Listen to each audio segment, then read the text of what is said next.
আসসালামু আলাইকুম। এশায় আর আমি দুইজনই হচ্ছে ইংলিশ পড়াই। আপনারা আমাদের অনেক ভিডিওতে দেখছেন যে আমরা অনেকভাবে বিভিন্নভাবে ইংরেজি পড়ানো ট্রাই করি। তো আমরা একটু আগে কথা বলছিলাম যে আমাদের স্টুডেন্টদের থেকে একটা খুব কমন প্রবলেম আমরা কি ফেস করি। সো এশায় আর আমি ফিগার আউট করলাম যে আমরা স্টুডেন্টদের থেকে একটা কমন প্রবলেম যেটা সবসময় পাই সেটা হচ্ছে যে আমরা অনেক পড়ছি কিন্তু আমাদের যে ইংলিশের রেজাল্টটা আমরা এক্সপেক্ট করছি সেই রেজাল্টটা পাচ্ছি না, বা যত দ্রুত আমরা শিখবো ভাবছি তত দ্রুত আমাদের শেখা হচ্ছে না। এটা কেন হয়? এটা কিছু কমন মিস্টেকের কারণে হয়, যে ভুলগুলো আমরা সবাই কখনো না কখনো দেখা যায় আমাদের লাইফে করে থাকি, তাই না? এসা এরকম কমন মিস্টেকস কিছু থাকে না? ইয়েস আপু, তাই আজকে আমরা 4টা কমন মিস্টেক নিয়ে আলোচনা করব। এর মধ্যে প্রথমটা, যে মিস্টেকটা ভেরি অনেস্টলি স্পিকিং আমিও অনেকবার করছি, সেটা হচ্ছে একদম সেট একটা টাইম, একটা ডিসিপ্লিন টাইম না রাখা ইংলিশ শেখার জন্য। আমরা মনে করি যে আমাদের ডেইলি রুটিনে বা ডেইলি লাইফে খুব ইজিলি ইংলিশ আসলে ঢুকিয়ে দেওয়া যায় অ্যান্ড এটা দিয়েই আমাদের একদম স্মুথলি ইংলিশ শেখা হয়ে যাবে।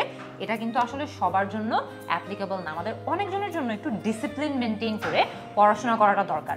সো আপনারাও যারা আজকে ভিডিওটা দেখছেন, আপনাদের উদ্দেশ্য আমি বলে দিই, ইংরেজি বা যে কোনো ভাষা যদি আপনারা শিখতে চান, নাম্বার ওয়ান থিং যেটা করবেন, প্রত্যেক দিন একটা সেট টাইম রাখবেন। সেটা সকাল 8টা হতে পারে, দুপুর 12টা হতে পারে, সন্ধ্যা 6টা হতে পারে, যখন আপনার জন্য সুটেবল একটা টাইম পিক করে নেবেন এবং আপনি ফিক্স রাখবেন যে ওই টাইম 15 মিনিট, 20 মিনিট বা 30 মিনিট আপনি শুধুমাত্র আপনার ইংরেজিটা চর্চা করবেন বা যেই ভাষা শিখছেন সেই ভাষাটা প্র্যাকটিস করবেন এবং এই টাইমটা একদম ফুল ডিসিপ্লিন দিয়ে মেনটেন করেন, দেখবেন আপনার ওভারঅল ল্যাঙ্গুয়েজ লার্নিং এর যে এক্সপিরিয়েন্সটা থাকবে অনেক বেটার হয়ে যাবে। আমরা কিছু আইএলটিএস স্টুডেন্টদের দেখেছি ভোকাবুলারি লিস্ট থেকে শব্দ মুখস্থ করছে। লিস্ট থেকেও আপনি শব্দ শিখতে পারবেন, তবে আমার মনে হয় এই উপায়টা একটু কম কার্যকরী। ধরেন আপনি একটা লিস্ট থেকে অ্যাটেইন শিখছেন, অর্জন করা, অ্যাটায়ার পুরো পোশাক, কিন্তু ধরেন আপনি একটা আর্টিকেল পড়ছেন মেসিকে নিয়ে, ওখানে লেখা Messi was seen in formal attire, মেসিকে ফর্মাল অ্যাটায়ারে দেখা গেছে। এই লাইনটা থেকে শব্দ শিখলে আমাদের মনে থাকার সম্ভাবনা বেশি।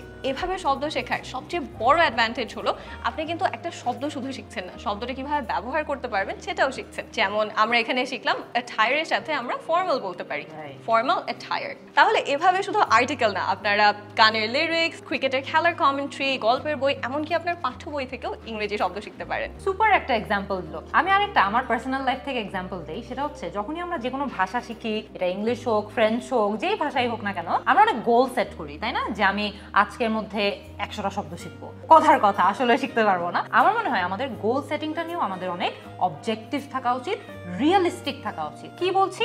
ধরেন আপনি একদিনে ডিসাইড করলেন যে আমি 100টা শব্দ শিখে ফেলবো। এখন আপনি ভাবেন আপনার ডেইলি লাইফে অনেক কাজ আছে না? আমাদের তো অনেক কাজ থাকে। আমরা স্টুডেন্ট থাকলে আমাদের পড়াশোনা থাকে, ফ্রেন্ডদের সাথে আড্ডা দিতে হবে, একটু নেটফ্লিক্স দেখতে হবে, অনেক কিছুই তো করতে হয়। বা আমি যদি একজন ওয়ার্কিং প্রফেশনাল হই, আমার হাতে তো টাইম আরো কম। সো আপনি একটু রিয়েলিস্টিক গোল সেট করেন। প্রতিদিন 100টা শব্দ শেখা কিন্তু এত রিয়েলিস্টিক না, কিন্তু 10টা শব্দ শেখা কিন্তু রিয়েলিস্টিক। প্রতিদিন আমরা 10টা শব্দ ইজিলি শিখতে পারবো, বা 5টা শব্দও কিন্তু আরো বেশি রিয়েলিস্টিক। সো যখনই আপনি একটা ল্যাঙ্গুয়েজ শেখা নিয়ে, ইংলিশ শেখা নিয়ে নিজের গোল সেট করছেন, সেগুলো রিয়েলিস্টিক রাখেন, পসিবল গোল রাখেন, যেগুলো আপনি জানেন যে আপনি অনেক ইজিলি অ্যাচিভ করতে পারবেন। কারণ এটা করলে সবচেয়ে বড় অ্যাডভান্টেজ যেটা হয় সেটা হচ্ছে যে আপনি যখন অ্যাচিভ করতে না পারেন, যদি কোনো কারণে আপনি যদি ফেল করেন, আপনি অনেক ডিমোটিভেটেড হয়ে যাবেন যে ইস, আমাকে দিয়ে মনে হয় ইংলিশ শেখা হবেই না। তো এই ডিমোটিভেশন থেকে নিজেদেরকে বাঁচানোর জন্য খুবই ভালো একটা উপায় হচ্ছে গোল সেটিংটা একদম রিয়েলিস্টিক, পসিবল রাখা, যে হ্যাঁ আমি এটা এই সময়ের মধ্যে আসলে অ্যাচিভ করতে পারবো। Better way to do. গ্রামারে ভুল হয়ে গেল নাকি, এই ভয়ে আমরা অনেকে ইংরেজি কথাই বলি না। ধরেন আমি বলতে চাই আমি আগামীকাল স্কুলে যাব, সঠিক ইংরেজি হলো I will go to school tomorrow. কিন্তু এটা না বলে আমি যদি বলি আই গো স্কুল টুমরো, অর্থ তো বোঝা যাচ্ছে, তাই না? শুরুর দিকে আপনারা এভাবে ভেঙে ভেঙে বলতে পারেন, মানে কোথায় ভুল হচ্ছে না হচ্ছে এগুলো নিয়ে একদম টেনশন করবেন না। একবার কথা বলার ভয়টা যদি কাটিয়ে উঠতে পারেন, তখন আর পেছনে ফিরে তাকাতে হবে না। এবং এই জিনিসটা আমি আমার আইএলটিএস স্টুডেন্টদের মধ্যে লক্ষ্য করেছি।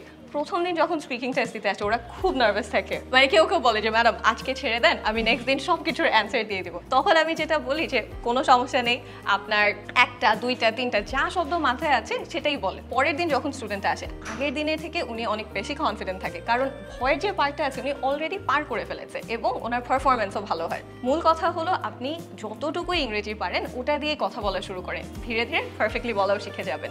এশার এক্সাম্পলটা থেকে আমার একটা বোনাস এক্সাম্পল মনে হলো, সেটা হচ্ছে ফিয়ার অফ জাজমেন্ট। সেটা গ্রামার নিয়ে হোক বা ইংলিশের যে কোনো অ্যাসপেক্ট নিয়ে হোক, আমাদের স্টুডেন্টদের থেকে আমরা এই কথাটা অনেক শুনি যে আপু আমি যদি ভুল ইংলিশ বলি আমার ফ্রেন্ডরা তো অনেক হাসে আমার উপর, বা আমার কাজিনরা তো আমার উপর অনেক হাসে। তো আমি সবসময় স্টুডেন্টদেরকে অ্যাডভাইসটা দিই যে তোমার উপর হাসুক বা তোমাকে জাজ করুক, সেটার কারণে নিজের প্রগ্রেসটা থামিয়ে রাখবা না। আমি যখন ছোট ছিলাম, আমার ইংলিশ যখন তেমন একটা ভালো ছিল না, তখন কিন্তু আমার উপরেও মানুষজন এরকম একটু ঠাট্টা মস্কারি করতো, আরে তোমার অ্যাকসেন্টটা তো খ্যাত, আরে তোমার ইংলিশটা তো অত ভালো না। তো আমি কিন্তু সেটাকে আমার পার্সোনাল একটা মোটিভেশন হিসেবে কাজে লাগিয়েছি যে না, আমারও ইংলিশটা ভালো করতে হবে।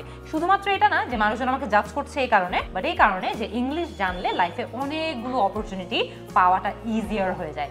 সো ফিয়ার অফ জাজমেন্ট এটা নিজেদের মধ্যে রাখবেন না। মানুষজন ঠাট্টা করুক, মস্কারি করুক, এটার কারণে আপনাদের ইংরেজি শেখার যে যাত্রাটা আছে সেটা বন্ধ করে দিবেন না, থামিয়ে দিবেন না। আপনি পড়াশোনা করতে থাকবেন, ইমপ্রুভ করতে থাকবেন, প্র্যাকটিস করতে থাকবেন, দেখবেন যে আস্তে আস্তে মানুষজন জাজ করাটাও কমিয়ে দিবে। আমি আর এসা তো আমাদের যে কমন মিস্টেকস গুলো জানা আছে তার মধ্যে কয়েকটা শেয়ার করেই দিলাম। আপনারা একটু কমেন্ট সেকশনে জানান তো ইংরেজি শেখার ক্ষেত্রে আপনাদের জানা মতে আর কি কি কমন মিস্টেক মানুষজন করে, তাহলে আপনাদের কমেন্ট দেখেও কিন্তু অনেকজন শিখতে পারবে।